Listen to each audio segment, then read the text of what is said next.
Hello friends, welcome to my YouTube channel all India job. आज मैं आपके लिए लाया हूँ SAIL Steel Authority of India Limited की एक नई भर्ती जो कि आई हुई है भिलाई स्टील प्लांट की तरफ से। नोटिफिकेशन इसका जारी हो गया है, आवेदन फॉर्म भराना शुरू हो गए हैं। सैलरी रहने वाली है 60,000 प्लस, जिसमें कि total number of post, age limit, education qualification, ये सभी जानकारी मैं आगे आपको नोटिफिकेशन में देता हूँ। आप इस रिक्रूटमेंट को किस तरीके से भर पाएंगे ये सभी जानकारी भी आपको मिलेगी।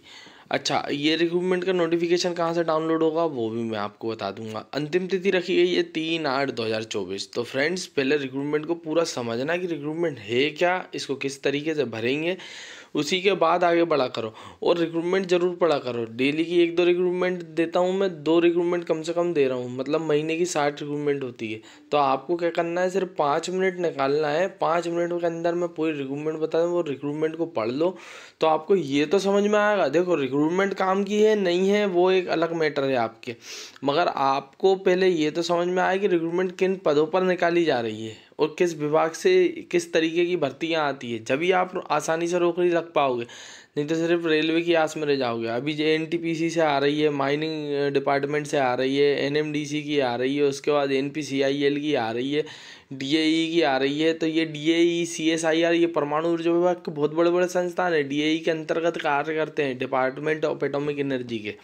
तो यहाँ से भी भर्तियाँ आ रही हैं, तो कंटिन्यूस भर्ती आ रही। सिर्फ आपको क्या करना है, अगर आप मेरे चैनल पर नए हो तो चैनल को सब्सक्राइब कर लो, बेल आइकन का बटन दबा लो। तो उससे क्या होगा, जैसे ही रिक्रूटमेंट आएगी, बड़ी बड़ी रिक्रूटमेंट जैसे ही आती है, मैं सबसे पहले आपके लिए लाता हूँ और आप उसको तुरंत देखें। ठीक है, तो चैनल को सब्सक्राइब कर लें, बेल आइकन का बटन दबा लें, और वीडियो पसंद आता है, जानकारी पसंद आती है तो आप एक लाइक कर दिया करें। अब हम चलते हैं नोटिफिकेशन की ओर, जहाँ पर इससे जुड़ी सभी जानकारियाँ देता हूँ। और भी वीडियो आप मेरे यूट्यूब चैनल पर जाकर देख सकते हैं। कंटिन्यूस डेली की भर्तियाँ आ रही हैं। तो फ्रेंड्स, जैसा कि मैंने आपको बताया, steel Authority of India Limited की तरफ से जो भर्ती आई हुई है भिलाई स्टील प्लांट की तरफ से, यहाँ से जो रिक्रूटमेंट आई हुई है गवर्नमेंट ऑफ इंडिया के अंतर्गत कार्य करता है। यहाँ से जो भर्ती आई है वो आई है एग्जीक्यूटिव पोस्ट के लिए। तो एग्जीक्यूटिव पोस्ट जो होती है वो होती है कंसल्टेंट की, E3 ग्रेड की भर्ती होती है। सीनियर मेडिकल ऑफिसर्स की भर्ती निकाली गई है। जनरल मेडिसिन वालों के 4 पद निकाले गए हैं, जनरल से 3 है, ओबीसी से 1 है। रेडियो डायग्नोसिस वालों के 2 पद निकाले गए हैं, दोनों जनरल से हैं। उसके बाद आते हैं जे रेस्ट में मेडिसिन वालों के, तो ये निकाले गए हैं 2 पद, दोनों जनरल से हैं। ये OB एंड जी वाले निकाले गए हैं, ये 2 पद निकाले गए हैं, दोनों जनरल से निकाले गए हैं। तो ENT एनेस्थीसिया और ये उसके बाद ये पैथोलॉजी वाले निकाले गए हैं। और ये फिजिशियन जो होते हैं ना, उसकी भर्ती निकाली गई है एक। उसके बाद मेडिकल ऑफिसर का 1 पद निकाला गया है, OHS वाला। और सर्वे वाले के 3 पद निकाले गए हैं, असिस्टेंट मैनेजर के। तो इस तरीके से भर्तियां निकाली गई हैं। ठीक, उसके बाद आते हैं नॉन एग्जीक्यूटिव पोस्ट। तो माइंस फोरमैन वाली और जूनियर इंजीनियर। अब देखो क्या होता है, आपने ऊपर की भर्ती देखी, नीचे की नहीं देखी। ठीक है, अब यहाँ पे इंजीनियर की भर्ती भी है। तो ये रिक्रूटमेंट लोग बहुत कम भरेंगे, क्योंकि उनको पता ही नहीं लगता कि इसमें इंजीनियर की भर्ती भी है, क्योंकि वो आधा देख के वीडियो पक जाते हैं। इसलिए रिक्रूटमेंट को पूरा पढ़ना चाहिए। तो माइंस फोरमैन S3 के 3 पद निकाले गए हैं। Junior engineer associate electrical supervisor के 14 निकाले गए हैं। S3 फॉर माइंस वालों के लिए। टेक्निकल एसोसिएट बॉयलर ऑपरेशन वालों के 5 निकाले गए हैं। तो सबसे पहले बॉयलर ऑपरेटर वालों की भर्ती नहीं आती, अब बॉयलर वालों की आई है, तो भैया 5 भर्ती हैं।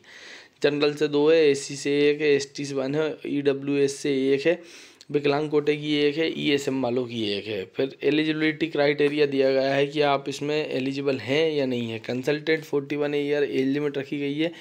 PG degree, MD, MS, DNB, general medicine वाले या रेडियो डायग्नोसिस से ऐसी बहुत सारी डिग्रियां दी गई हैं। इनमें से जो भी आपकी एक कंप्लीट हो, आप इस रिक्रूटमेंट को भर पाएंगे। ठीक है, ये याद लिखा है, जैसे दिया गया भाई, ऑर्थोपेडिक्स या ENT वाले हों, या एनेस्थीसिया वाले हों, या पैथोलॉजी वाले हों, या फिजिकेमिस्ट्री वाले हों। उसके बाद आते हैं institute of recognized by Medical Council of India, National Board of Examination, National Medicine Commission. ठीक है, उसके बाद मिनिमम इसका जो एक्सपीरियंस मांगा गया है भैया 3 ईयर का मांगा गया है। उसके बाद सीनियर मेडिकल ऑफिसर की जो भर्ती निकाली गई है उसमें भी क्वालिफिकेशन थी, मगर 1 साल का एक्सपीरियंस आपसे DNB का या PG डिग्री का मांगा गया है। जो उसने आपने कंप्लीट होने के बाद किया। उसके बाद आ जाता है मेडिकल ऑफिसर OHS की भर्ती है। 34 age limit, MBBS degree diploma मांगा है। इंडस्ट्रियल या फिर ऑक्यूपेशनल हेल्थ या AFIH वाले हों तो ये आपसे मांगा है 1 ईयर का एक्सपीरियंस इसमें आफ्टर इंटर्नशिप। उसके बाद असिस्टेंट मैनेजर सर्वेयर का जो भर्ती है उसमें आ गया BE/BTech full time. Mining engineer, civil engineer and processing wild mine surveyor, ठीक है। तो इधर से जो भर्ती आई हुई है इसमें किसी भी तरीके का एक्सपीरियंस अच्छा इसमें लिया है। 2 ईयर का पोस्ट क्वालिफिकेशन एक्सपीरियंस इसमें ही मांगा है। माइनिंग फोरमैन की में जो भर्ती आई नहीं है उसमें मेट्रिकुलेशन डिप्लोमा फुल टाइम मांगा है माइनिंग का। उसके बाद इसमें पोस्ट क्वालिफिकेशन एक्सपीरियंस मांगा 1 ईयर का। उसके बाद जूनियर एसोसिएट वाली जो भर्ती है इलेक्ट्रिकल सुपरवाइज़र, उसमें मांगा है matriculation with diploma electrical engineer. उसके बाद आते हैं इलेक्ट्रिकल सर्वेयर, तो इसमें एक्सपीरियंस नहीं दिया गया है, ठीक है। उसके बाद टेक्निकल एसोसिएट बॉयलर ऑपरेशन वाले में 28 एज लिमिट रखी गई है। मेट्रिकुलेशन ITI मांगी गई है आपसे। 2nd class boiler attendant certificate भी हो तो चलेगा, ठीक है ना। तो ये दिया गया है। एज लिमिट मैंने बता दी। विकलांग कोटे कैटेगरी देख लो, कौन कौन सी कैटेगरी कौन कौन सी पोस्ट के लिए भर सकती है। एज लिमिट मैंने आपको बता ही दिया। 5 ईयर का ST SC को, 3 ईयर का OBC को, 10 साल का आपको विकलांग कोटे वाले को एज रिलैक्सेशन मिलने वाला है। उसके बाद जाते हैं नीचे की ओर, तो इसमें हाइट, वेट है, मेडिकल स्टैंडर्ड दिया गया है, आप चेक कर सकते हैं आपके अनुसार, ठीक है, कि हाइट आपकी कितनी रखी गई मेल के लिए, फीमेल के लिए E1 ग्रेड से भर रहे हो, E3 से भर रहे हो, या फिर S1 से भर रहे हो या S3 से भर रहे हो, ये दिया गया है। विजुअल पैरामीटर दिए गए हैं, आप देख सकते हैं, इसका स्क्रीनशॉट ले सकते हो। आइस चेक करेंगे इसमें। उसके बाद सिलेक्शन प्रोसेस दिया गया है सभी के लिए, ठीक। तो भाई रिटन टेस्ट होगा, स्किल टेस्ट होगा, ऑनलाइन टेस्ट होगा, CBT एग्ज़ाम होगा। उसमें कंसल्टेंट की जो सैलरी E3 वालों की 80,000 से लेकर 2,20,000 जाएगी। सीनियर मेडिकल ऑफिसर की 70,000 से लेकर 2 लाख तक जाएगी। उसके बाद मेडिकल ऑफिसर वाले जो भर्ती है उसमें 50,000 से लेकर 1,60 तक जाएगी, और 2nd ईयर में जाएगी 60,000 से लेकर 1,80 तक।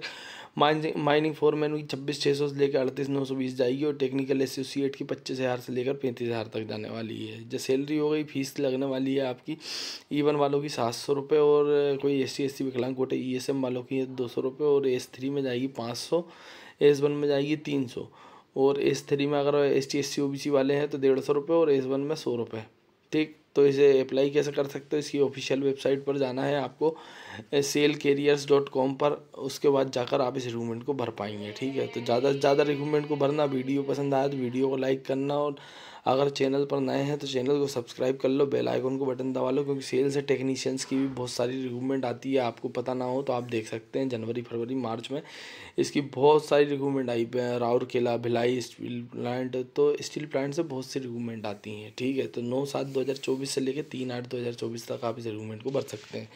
ज़्यादा से ज़्यादा रिक्रूटमेंट को भरें, फ्रेंड्स के साथ शेयर करें, और वीडियो पसंद आया तो वीडियो को लाइक करना ना भूलें, ताकि मैं इसी तरह की अगर और भी रिक्रूटमेंट लाऊंगा तो चैनल को सब्सक्राइब कर लें। Thank you.